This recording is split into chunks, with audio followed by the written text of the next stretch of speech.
Hey, salut les Fred Ludo Games, c'est Fred de The Fred Ludo Games. Bien, aujourd'hui je vais vous parler de Star Realms et le mode solo. Car oui, il y a bel et bien un mode solo, c'est pas un fan-made, ça a été prévu par les règles. Par contre, il faudra aller chercher l'extension Gambit, car les cartes sont dedans. À ce sujet, en toute fin de vidéo, je vous mettrai les cartes recto, verso, pour que vous puissiez éventuellement jouer sans les posséder. Ceci dit, faites vivre le commerce ludique, achetez l'extension. Ça marchera également avec Colony Wars. L'extension, de toute façon, ça ne change rien, c'est un standalone, hein, donc vous pouvez prendre parfaitement les deux. Allez, générique.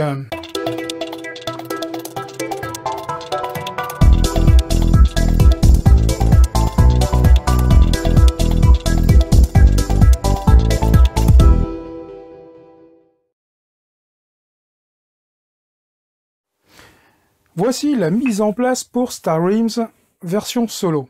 Alors les points communs avec le mode 2 joueurs, puisque c'est principalement un jeu de deck building à 2 joueurs, c'est l'achat des prospecteurs, la ligne d'achat qui est ici, la pioche principale, le deck de base constitué, ma foi, de 8 éclaireurs et de 2 vipers, ça ne change pas.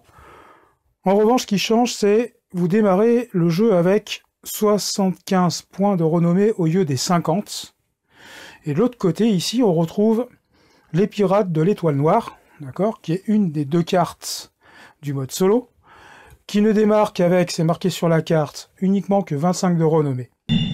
Alors, dans le paquet Gambit, vous allez trouver 2 challenges solo ou 2 défis solo. Soit les pirates de l'étoile noire, soit Nemesis. Ce sont exactement les mêmes règles qui vont s'appliquer. Les changements seront d'une part, les points de renommée de départ, 25 pour les pirates de l'étoile noire et 50 pour Nemesis. En revanche, au dos, c'est exactement la même chose. Et puis ici, ce qui risque de changer un petit peu, ce sont les petits cartouches d'effet, mais ça, on en parlera un peu plus tard. Pirates de l'étoile noire. Ça me rappelle quelque chose. Mais quoi? Petit focus quand même sur les points de renommée au départ. Il y en a 75 contre les 50 habituels. Ça peut vous paraître beaucoup, mais je vous garantis que ça va rapidement décroître et le jeu est extrêmement agressif. Alors le jeu va se dérouler d'une manière extrêmement classique. D'abord, c'est vous, joueurs, qui allez commencer. Et vous allez commencer par piocher les 5 premières cartes de votre deck.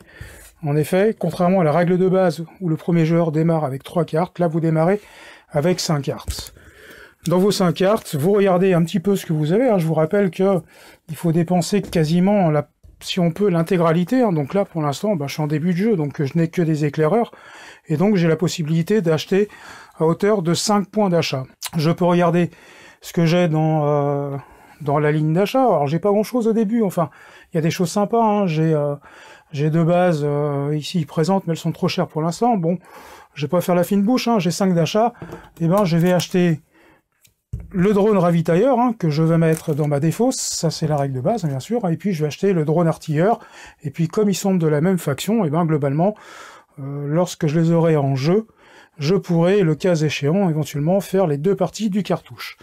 Ma fin de tour va s'arrêter là, naturellement. Je mets tout ça dans ma défausse. Et c'est là que les problèmes vont commencer. Alors si, quoi qu'il en soit, je vais quand même mettre à jour la ligne d'achat. 1, 2, 3, il m'en manque encore une. Allez hop, ici, voilà.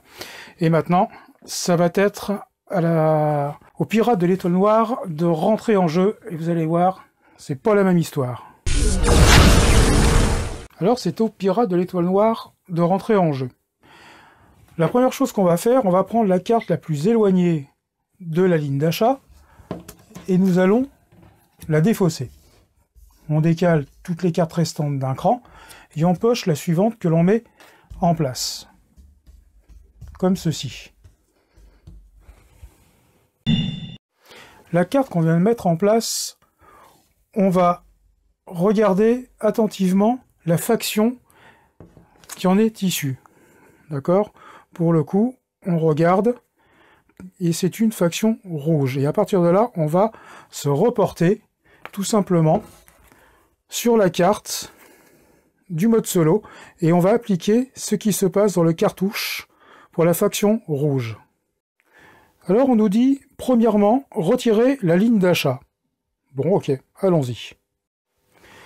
Donc, on retire la ligne d'achat et on la défausse.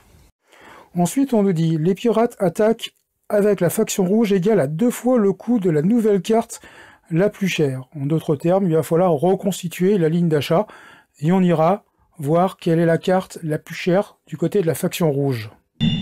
Reconstituons la ligne d'achat. Hop. Toc. Là, il n'y a que du bleu qui sort. Ah. Et j'ai un rouge, effectivement, qui vient de sortir. Alors, on ne s'occupe pas du tout de ce qu'il y a, on va dire, dans le cartouche. Ça n'a aucune importance. Hein.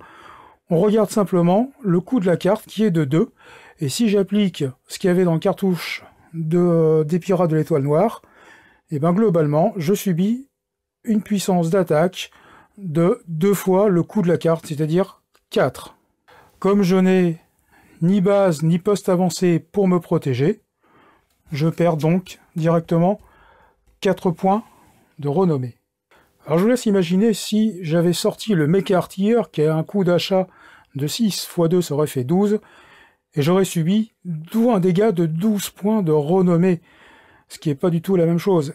Et je vous laisse imaginer du côté des Colony Wars où on a des coûts d'achat un peu plus importants, et vous vous rendrez compte que vos 75 points de renommée de départ risquent de fondre comme une étoile naine en train d'imploser.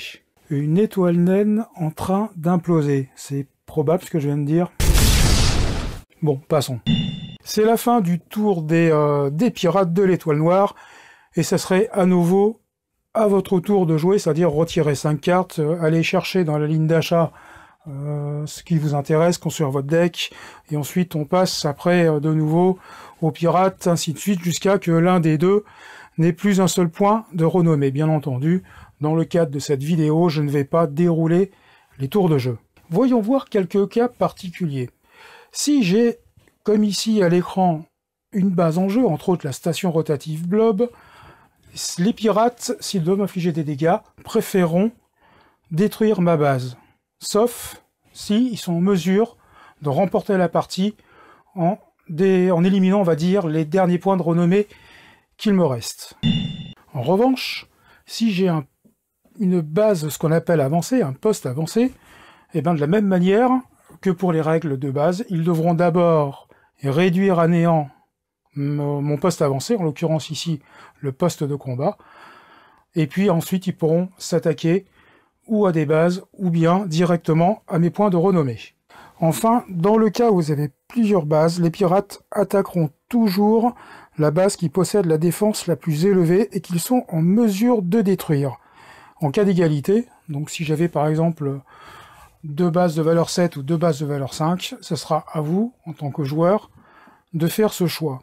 Alors on va y voir ce qui va se passer lorsque vous allez jouer une carte qui vous demande de faire défausser une carte à votre adversaire. En effet, les pirates n'ont pas de deck.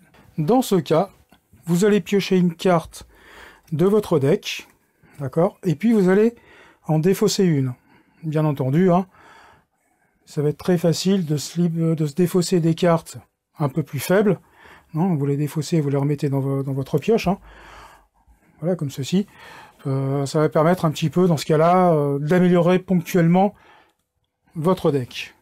Enfin, si vous pouvez jouer une carte qui vous dit que vous avez la possibilité de détruire une base ciblée, d'accord, globalement, comme les pirates n'ont pas de deck, donc pas ni vaisseau ni base en jeu, en lieu et place, vous allez jouer votre carte, d'accord, et gagner immédiatement 3 points de renommée supplémentaires. Alors comme je disais en début de vidéo, hein, que vous jouiez en défi solo avec Nemesis ou bien avec les pirates de l'étoile noire, c'est principalement les petits cartouches que vous avez à l'écran qui diffèrent de l'un vers l'autre, et puis également le nombre de points de renommée. En revanche, les règles spécifiques applicables, décrites au dos des cartes, celles-là ne varient pas, c'est exactement la même mécanique. En d'autres termes, ce que je vais expliquer dans cette vidéo avec les pirates de l'étoile noire fonctionnera exactement de la même manière avec Nemesis. À la différence près, c'est qu'ils vont démarrer avec 50 points de renommée. Alors voilà, c'est la fin de cette vidéo pour un mode solo de Star Realms, donc qui se déroule principalement sur les deux cartes que vous trouverez dans le paquet Gambit, hein, c'est une extension. Et puis si vraiment vous voulez pas acheter l'extension Gambit, après le générique de fin, je vous mettrai à l'écran les deux cartes, si vraiment vous voulez essayer le mode solo. J'aime pas bien faire ce genre de petite démarche parce que je pars du principe que c'est des gens qui ont travaillé, c'est leur gagne-pain, donc il est normal qu'ils soient rétribués pour cela. Alors c'est vrai que c'est complètement contradictoire ce que je viens de dire avec ce que je vais faire, mais je l'assume. Bien entendu, on se retrouve très prochainement pour de nouvelles aventures et de nouvelles vidéos sur The Fred Ludo Games, également chez mes partenaires Session Solo et chez également mon ami Sylvain chez Solo Game. Et puis je vous invite à aller faire un petit tour sur une chaîne que je vais vous mettre, je vous mettrai le lien dans la description. Hein. Ça s'appelle des jeux en solo. J'aime bien ce qu'elle fait. C'est une jeune fille qui fait ça. C'est sympa. C'est une petite chaîne que j'aime bien. J'aime bien regarder. Elle a un concept qui est très très différent du mien, bien sûr, mais ça vaut le coup d'aller jeter un œil. Et des fois, le soir, au fond de mon paddock, avant de m'endormir, j'aime bien faire un petit tour sur sa chaîne. Présente des jeux, un petit peu son ressenti. C'est sympa, c'est assez sympa. Puis parfois, ça m'aide des fois à acheter un jeu ou pas du tout. Ça arrive. Là-dessus, je vous dis à bientôt et un petit pouce en haut et un petit pouce en bas suivant votre état d'esprit. Et à ciao! Générique!